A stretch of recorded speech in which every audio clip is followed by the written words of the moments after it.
بسم اللہ الرحمن الرحیم۔ السلام علیکم نہایت ہی قابل قدر سامعین۔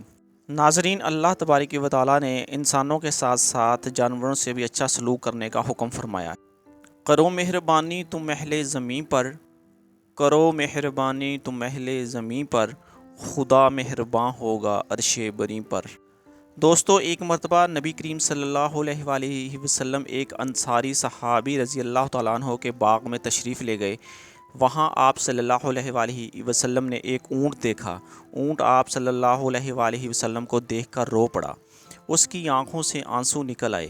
آپ صلی اللہ علیہ وآلہ وسلم اونٹ کے پاس تشریف لے گئے اور اس کے سر پر شفقت بھرا ہاتھ پھیرا۔ آپ صلی اللہ علیہ وآلہ وسلم نے پوچھا، یہ اونٹ کس کا ہے؟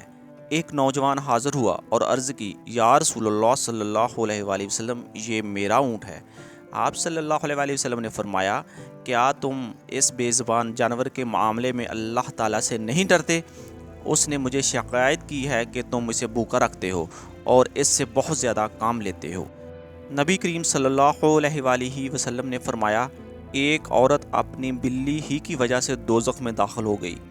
جسے اس نے باندھ کر رکھا تھا، اسے نہ تو خود کھلایا اور نہ ہی چھوڑا کہ وہ زمین کے کیڑے مکوڑے ہی کھا لیتی، حتیٰ کہ وہ بھوک سے مر گئی۔ صحیح بخاری میں یہ فرمایا ہے 2202 صفحے میں۔ تو ناظرین، ہمیں اسلامی تعلیمات اور اسوہ حسنہ پر عمل کرتے ہوئے جانوروں سے اچھا سلوک کرنا چاہیے۔ ان کو بلا وجہ تکلیف نہیں دینی چاہیے، ان کے کھانے پینے کا خیال رکھنا چاہیے۔ جانوروں کے ساتھ اچھا سلوک کرنے سے انسان کو اجر ملتا ہے۔ اللہ تعالیٰ اور اس کے رسول صلی اللہ علیہ وسلم بھی اس معاملے میں بڑے ہی خوش ہوتے ہیں۔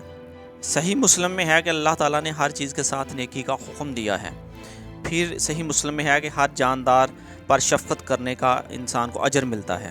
نبی کریم صلی اللہ علیہ وآلہ وسلم جانوروں سے بہت اچھا سلوک فرماتے تھے، ان سے شفقت و محبت سے پیش آتے، ان کو کسی قسم کی تکلیف نہ دیتے اور ان سے ضرورت سے زیادہ کام نہ لیتے، ان کے کھانے پینے کا بے حد خیال رکھتے۔ آپ صلی اللہ علیہ وآلہ وسلم صحابہ کرام رضی اللہ تعالیٰ عنہ کو بھی جانوروں سے اچھا سلوک کرنے اور ان کے کھانے پینے اور آرام کا خیال رکھنے کی تلقین فرماتے تھے۔ ناظرین، ہم دنیا دار ہیں، ہم اس معاملے میں بہت پیچھے ہیں۔